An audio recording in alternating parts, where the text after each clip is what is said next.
All right. Now, to how police may have trouble preventing these type of domestic nightmares, President Obama announcing today restricting the military-style equipment they can use. Former NYPD Bill Stanton fears that this will leave them as sitting ducks. We were talking, my friend, during the break about this, and I think one of the things they're preventing is that police can no longer use grenade launchers, urban vehicles, camouflage uniforms, mine-resistant vehicles, aircraft, firearms, a watch list for things like drones, explosives, battering rams, that sort of thing. What's so bad about that? Well, where have we seen this? I haven't seen a battering ram. I haven't seen militaristic garb. But the irony here, Neil, is this. We already have a federal police department. It's called the FBI. I think it's overreached by this administration. Also, ironically, administration that gave that stuff that's in right. the beginning. They obviously feel, I think they've admitted as such, Bill, they went too far, giving the police this sort of stuff because the police went too far. Well, where did they go too far? In Ferguson, you know, in Baltimore, where they burned down a CVS.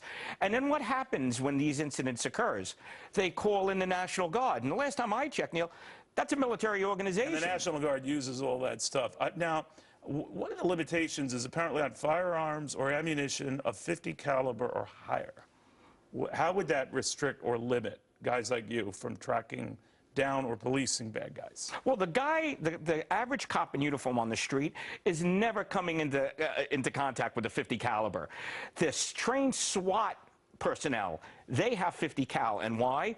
God forbid we have a terrorist incident or your previous segment. That was a small army out there. It was, yeah. Right? And what? They don't carry primo weapons. Right? They have hand grenades. They have fully automatic weapons. So you think it's tying one hand behind the back? I think you let local police departments, duly elected and appointed, fight the crime in their area because they know that area best. To put it under a federal organization, what are they going to treat it like the Veterans Administration or the IRS, making it extension of their political arm? Totally disagree with it. You know, the argument for this type of thing is when you show a lot of power right up front, it's too intimidating. You almost invite a nasty response. What do you say?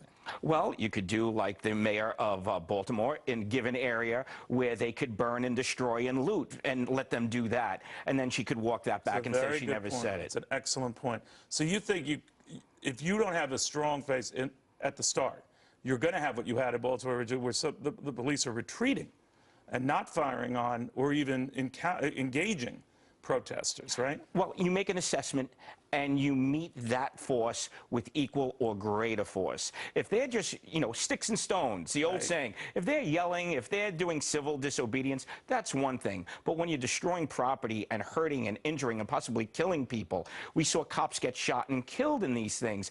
It's unacceptable, and it's setting a bad precedent. Here's where I need your advice on this. If they're saying, all right, if it escalates to needing military-type weapons, then let the Guard or the military use it. If the police are overwhelmed and can't deal with that, the next level up of military types who can deal with this, bring in the tanks, bring in the drones, bring in the aircraft, bring in all the stuff some police are using now, and quit blurring the lines between various levels of authority. You say what? I said the lines need to be blurred because who knows that area better than the cops in that area? They are trained for crowd control. Some of them get a little overzealous? I mean, you're a reasoned and reasonable guy that some with a little bit of this stuff go nuts. Neil, absolutely. We recruit our police officers from the planet Earth, not the planet perfect.